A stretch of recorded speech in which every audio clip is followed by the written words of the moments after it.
우리는 오늘 세상에서 제일 힘든 부분을 만나는 것 같습니다. 여러분, 세상에서 제일 힘든 일이 뭘까요? 돈 버는 일? 세상에서 제일 힘든 일이 뭘까요? 원수를 만나는 일? 세상에서 제일 힘든 일은 시키는 대로 하는 일입니다.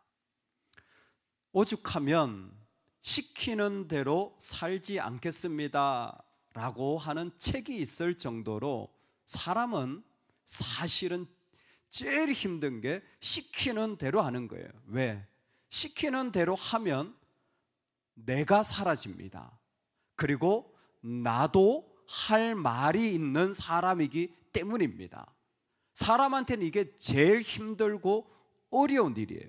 내가 사라지고 내가 말할 것이 있는데 하지 못하는 것만큼 사람을 힘들게 하는 일이 없습니다. 그렇다면 착한 아이 심드론처럼 그냥 무조건 착하게만 살아야 합니까? 어른들 훈수에 맞춰서 사람들 기분에 장단 맞추어서 그렇게 살면 잘 사는 것입니까? 예수님은 오늘 자신을 소개할 때 나는 보냄을 받았다. 내 교훈도 내 것이 아니고 나를 보내신 이의 것이고 지금 내가 하는 일도 내 영광, 자기 영광이 아니라 보내신 이의 영광을 구하고 있다고 거듭 강조하고 계십니다. 쉽게 말하면 예수님은 자신을 소개하는데 예수님이 누구냐 묻는다면 예수님은 시키는 대로 하는 사람입니다. 스스로 그렇게 얘기하고 있는 겁니다. 나는 시키는 대로 하는 그런 존재다라고 가르치고 있는 거예요. 시키는 대로 하는 존재라는 사실이 여러분 우리에게 쉽게 받아들여지지 않는 것 같습니다. 시키는 대로 한다라는 것은 어떻게 보면 되게 아름다운 것처럼 보이지만 첫 번째로 의문이 그러면 누가 시켰냐는 거예요. 누가 시켰냐? 누가 시켰냐는 거예요. 누가 시켰냐라는 질문을 하지 않을 수가 없습니다. 당신에게 누가 그렇게 말했느냐? 말한다면 우리는 전문가의 시대를 살아가고 있고 예수님의 시대는 랍비의 시대니까 누가 글을 가르쳤느냐? 당신은 글을 배운 적이 없는데 여기에서 글이라는 거 국문이 아니라 이 거룩한 문서, 이 성서를 말하는 거예요. 도대체 누구 랍비 문화에서 가말리엘이냐? 예를 들자면 사도 바울 같은 경우에 그 문화생이 있잖아요. 그 선생이 있잖아요. 그러면 도대체 누가 너를 가르쳤느냐? 당신은 도대체 어떤 계열이냐? 누가 이것을 깨닫게 했느냐? 뭐 이런 거죠. 그런데 예수님은 그런 문화생의 시절을 하나도 겪지 않으셨습니다. 우리가 아는 것처럼 30년 동안 몫으로 갈릴리에서 지냈을 뿐이고 그리고 그것이 그분이 살았던 이 사생의 전부였습니다. 그런데 예수님에게 드는 질문은 자연스럽게 나는 시키는 대로 합니다. 그랬더니 누가 너에게 이 일을 하게 했느냐라는 것입니다. 그럴 때에 내 모든 정권은 나를 보내신 이의 것이다. 여러분, 권세라는 것을 이쯤에서 반드시 아셔야 됩니다. 내가 시키는 대로 한다고 할지라도 내가 그것을 하는 이유가 권세라는 것입니다. 그래서 예수님의 스토리에 보면 그 가르치는 것이 권세 있는 자와 같고 라는 권세라는 엑수시아를 많이 발견하게 되어집니다. 예수님의 가르치는 것은 능력이 있다라는 말이 아니라 예수님의 가르침은 받으면요 한쪽은 순종이 일어나고 한쪽은 반발이 일어납니다. 그게 권세예요. 힘이기 때문에 그렇습니다. 시키는 대로 되어진다고 할 때 다 말대로 되어지지 않는 게 어떤 쪽은 반발이 일어나요. 나는 그렇게 안 하고 싶어요. 또 한쪽은 그게 참 인정이 되어집니다. 여러분, 권세라는 것을 우리는 알게 모르게 다 가지고 살아가요. 그리고 권세를 인정하느냐에 따라서 얼마든지 시킴 당해도 괜찮고 시킴 당하는 것 자체가 놀랍도록 싫은 게 인간의 속성입니다. 우린 다 권세에 따라서 움직여요. 하나님 권세 빼고요, 쉽게 얘기하겠습니다. 나이가 70이에요. 얼마나 상당히 삶의 경험이 있습니까? 근데 있잖아요, 6살짜리 손주가 손을 붙잡고 슈퍼 가자고 하면 졸졸 따라갑니다. 왜 그런 줄 아세요? 6살짜리가 권세가 있기 때문이에요. 권세가, 걔가 무슨 교육을 받았습니까? 걔가 어떤 능력이 있습니까? 아니요. 그 아이에 대한 권세가 있기 때문에 그 아이가 말하는 것에 대해서는 그냥 따라가는 겁니다. 권세가 그 사람들. 근데 65이 된 부인이 얘기하면 안 따라가요. 왜요? 권세가 없기 때문입니다. 이거는 교육의 정도의 문제가 아니에요. 이거는 그 사람이 가지고 있는 능력의 정도의 문제가 아닙니다. 내 안에 누구를 향한 권세가 있느냐의 문제예요. 어떤 사람에겐 철저히 권세가 있어요. 어떤 사람에겐 철저히 권세가 없습니다. 그게 우리 모습이에요. 그럴 때에 너는 누구의 권세니? 라고 묻는 게 그를 어디에서 배웠니? 라는 말과 다르지 않습니다. 예수님은 이 부분에서 이렇게 얘기하십니다. 나는 거룩한 수동태로 살아간다. Divine Passive. 나를 보내신 분의 권세가 있고 나는 그 권세로 살아간다. 이 권세의 특징이 있어요. 여러분, 우리가 있는 믿음의 특징이 있어요. 그게 뭐냐면 사람들이 좋아하고 안 좋아하고는 하나도 중요하지 않아요. 정말 어려운 부분인데요, 사람들이 좋아하고 안 좋아하고는 중요하지 않습니다. 제자들이 빨리 내려가세요. 예수님은 은밀히 내려갑니다. 인정받아야 되는 거 아닙니까? 감추십니다. 그 사람들이 나를 인정해 주고 아니고는 중요하지 않아요. 그것에 따라 움직여서는 안 되는 겁니다. 중요한 것은 내 안에 있는 아버지의 권세였습니다. 아버지의 권세가 무엇입니까? 아버지는 이 땅을 향하여서 자신의 권세를 가지고 자신의 그 아들을 보내셔서 하나님이 자신이 하시고자 하는 일들을 직접 이루어 나가신다라는 거예요. 예수님은 지금부터 연습하는 게 뭐냐면 나를 하나님이 이루시는 통로로 계속 연습하시는 거예요. 계속 자신을 훈련하시는 것이었습니다. 그게 예수님의 사생애의 삶이었어요. 하나님에 의하여 움직여지도록 계속 훈련되어진 자가 가지는 이 지점이 중요하죠. 하나님에 의하여 하나님의 권세를 인정하는 자들이 제일 먼저 고백하는 말이 뭘까요? 내가 지금 하나님의 권세를 인정하고 있어요. 내가 지금 하나님에 의하여 순종하고 있어요.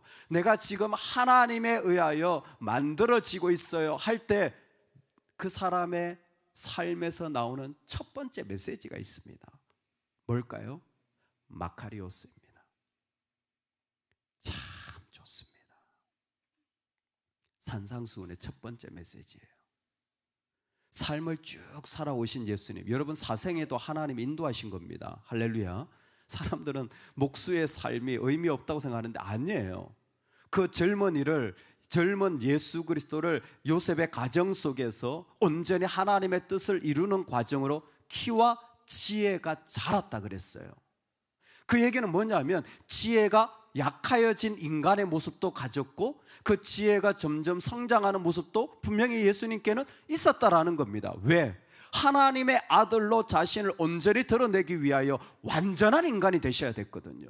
그래서 그 시간을 가지는 겁니다. 자, 그 시간을 가졌어요. 우리는 어떻게 가졌는지 다 모르는데 한 가지는 알 수 있어요. 그분이 한 말이에요. 뭐예요? 첫 번째 그분의 메시지가 마카리오스예요. 참 좋다. 복되도다. blessed. 복되도다. 그러니까 내가 지금 하나님의 권세를 인정하고 내 삶을 보면, 하나님이 하시고자 하는 것으로 내 삶을 보면 첫 번째 말이 무엇밖에 없어요? 좋습니다. 이렇게 해도 좋고 저렇게 해도 좋고 좋습니다. 아니, 무슨 뭐 내가 뭐 꼬봉이냐? 참, 나도 지금 아는데. 그런 차원이라면 더 이상 할 말이 없습니다. 근데 하나님의 권세를 인정하는 대상에 따라서 그렇게 경험이 있고 그렇게 전문가의 말이라고 할지라도 안 들려요. 그렇게 평생을 헌신해온 사람의 말이라도 안 들려요. 그런데 아무 상관없는 사람의 말이라도 들려요. 권세의 문제입니다. 하나님의 권세가 우리에게 얼마나 인정되어지느냐. 예수님은 그 권세가 전부였습니다. 사람이 나를 인정해주고 안 해주고의 문제가 아니라 예수님은 하나님의 권세가 전부였어요. 그러니까 하나님이 자신을 통하여서 일으키실 일들을 신뢰했기 때문에 마카리오스, 그리고 내가 그 일로 말미암아 어려움을 당한다고 할지라도 나는 하나님에 의하여 일으킴을 받을 거예요. 그리고 지금 눈으로 보고 있습니다. 누구를? 제자들을. 이 형편없는 인간들을 하나님의 제자라고 부르신 거예요. 아무리 봐도 하나님의 일을 완성할 수 없는 존재들이고 아무리 봐도 하나님의 영광을 나타낼 수 없는 존재들인데 주님은 뭐라고 말씀하시냐면 참 좋다, 참 좋다. 나를 배신할 베드로도 참 좋고 나를 팔 유다도 참 좋다. 의심할 도마도 참 좋고 참 좋다. 뭐가 좋다는 겁니까? 도대체 뭐가 좋다는 거예요? 엉망진창인데 하나도 안 되어져 있는데 뭐가 좋다는 거예요? 여러분, 내 삶이 다 이렇게 다 깨어졌는데 뭐가 좋다는 겁니까? 저 자식은 저렇게 살아가고 저 자식은 저렇게 어려운데 뭐가 좋다는 거예요? 예, 누구의 권세를 인정하고 있느냐는 거예요. 도대체 어느 문화생에서 배웠냐는 거예요. 서울대로 되면 그게 권세면 하나도 안 좋죠. 월급의 권세를 딱 갖다 대면 하나도 안 좋죠. 이거 해가지고 잘 될 거냐 안 될 거냐라는 기준으로 갖다 대면 하나도 안 좋죠. 근데 예수님은, 예수님의 제자들은 하나님의 권세를 가지고 사는 줄로 믿습니다. 왜 제자들이 좋아요? 하나님이 이루실 것을 확신하기 때문에. 하나님이 이루실 것을 확신하기 때문에 그 아버지 하나님의 권세를 가지고 제자들을 보니까 괜찮은 거예요. 좋은 겁니다. 하나님이 이루실 것을, 이 일을 통하여서 다 망한 것처럼 심지어 어디? 죽음까지도 하나님에 의하여 일으키시잖아요. 바로 이것입니다. 여러분, 세상에 그렇게 보자면요, 믿는 사람에게 안 좋은 거 하나도 없습니다. 아멘 되십니까? 믿는 사람에게 이 세상에 안 좋은 건 하나도 없어요. 욥에게 아이고 참, 저 사람이 뭐 이유가 있어서 하나님 섬기지, 그 나름대로 권세가 있다는 거예요. 돈의 권세, 자식이고 다 잘 되니까 저렇게 마음껏 하나님 섬기지 뭐 이유 없이 그럴까요? 그때 하나님 뭐라고 말씀하시는지 아세요? 사단에게 네가 비아냥거리는 이유를 알겠다. 근데 너는 욥의 마음을 보아라. 욥의 마음을 보아라.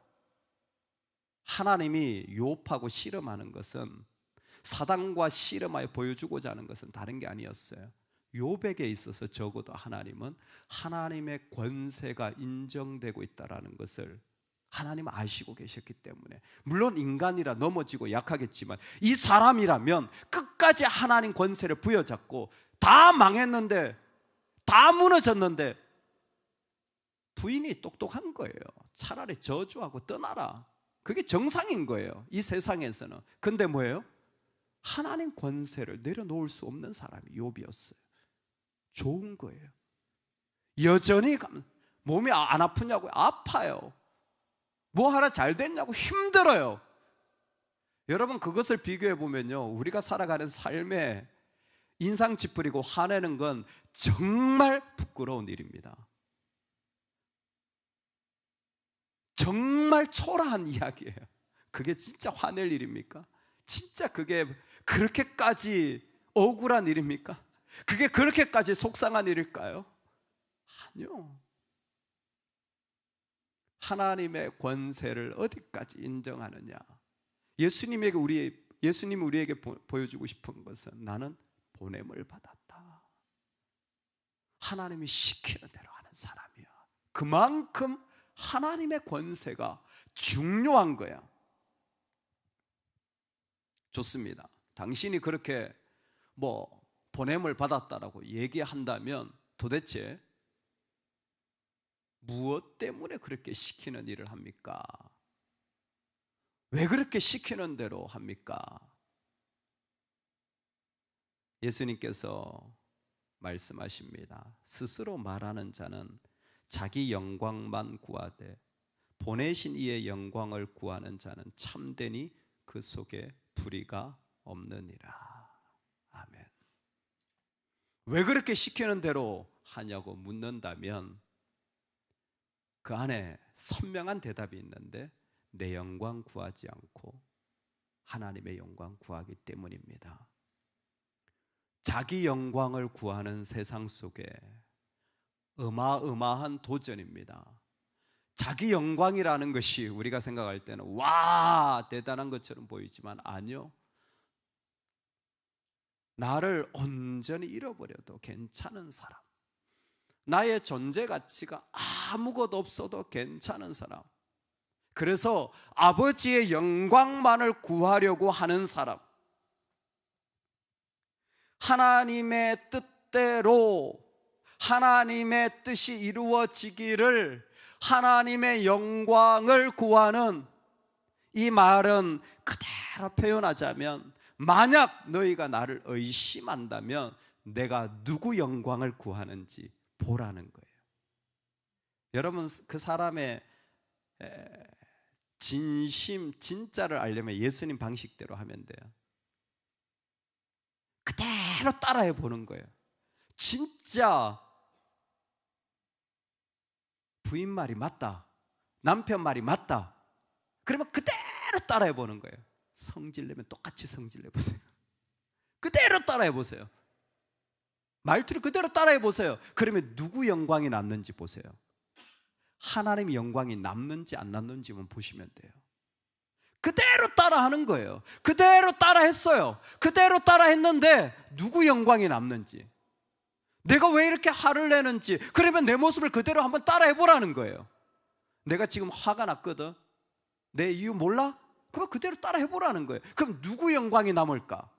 나는 죽도록 옳거든요. 그러면 누구 영광이 남을까 한번 보세요. 그게 하나님의 영광이 남는지 안 남는지. 예수님 지금 그 얘기 하시는 거예요. 나를 그대로 따라해봐라. 내가 정말 말도 안 되는데 이런 일을 당하면서 살아야 되나?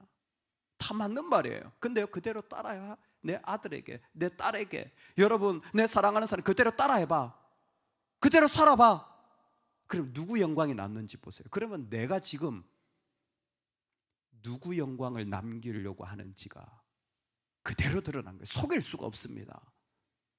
하나님 영광 드러내려고 하는 건지, 자기 영광 드러내려고 하는 건지 속일 수가 없어요. 왜? 따라해본 사람은요, 해보니까요 느낌이 딱 와요. 결국 가만히 보니까 자기가 싫어가지고, 자기 자존심이 상해서, 자기 생각에서 벗어나지 못했구만. 금방 드러납니다. 예수님이 하나님의 영광을 따라 나는 그분의 영광을 이루고자 할 때에 분명한 거예요. 그래서 예를 든 겁니다. 모세가 율법을 줬어요. 근데 율법조차 지키지 않는 거예요. 왜? 율법을 지킴으로 자기 영광을 구하는 사람들에게 율법을 지킨다라는 것은 의미가 없습니다. 몰랐어요. 근데 예수님 오시니까 완전해진 거예요. 모세 율법에 따라 아이가 태어나면요 8일 만에 할례를 행합니다. 근데 애가 항상 날짜를 맞춰서 태어납니까? 아니잖아요. 월요일도 태어나고 화요일도 태어나고 수요일도 태어나고, 그러다 보니까 8일이 딱 지나면 어떤 날은 안식일이 됐어요.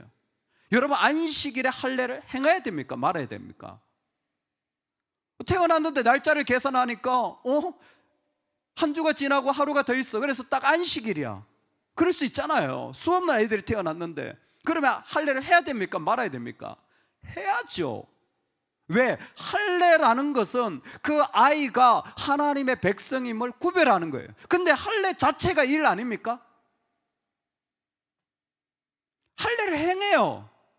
할례를 행해야 마땅히 그가 하나님의 백성 되었다라는 표시를 나타내는 겁니다. 할례를 왜 행합니까? 하나님의 백성이기 때문에 그래요. 그렇다면 안식일에 거룩한 순종을 통하여서 한 영혼이 온전케 되는 일에 나를 드리는 일은 하물며 당연한 것 아닙니까?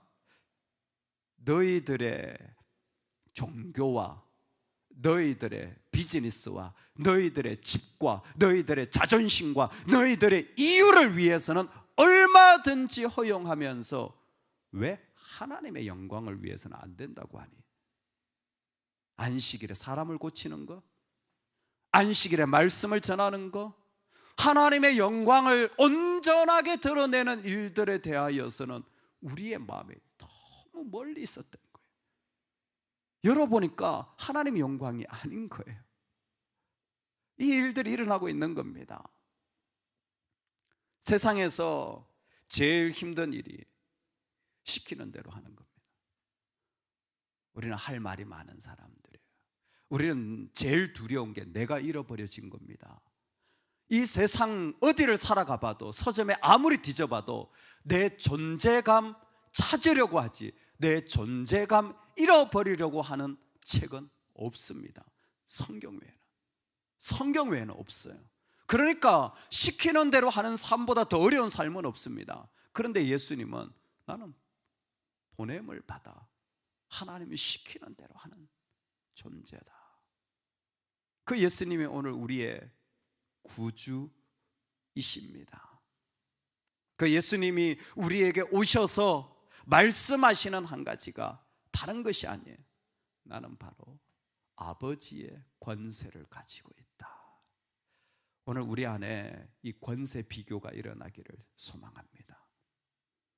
내 안에 있는 어떤 권세보다 하나님의 권세가 온전하여서 오직 그분으로 인하여 내 마음과 삶이 얼마든지 움직여지는 존재가 되기를 소망합니다. 동시에 자기 영광, 그것이 아니라 하나님의 영광 드러나기 위하여 얼마든지 나를 내어드릴 수 있는 주의 백성, 그 아름다운 자리에 초대하시는 주님의 제자 되기를 간절히 축원합니다.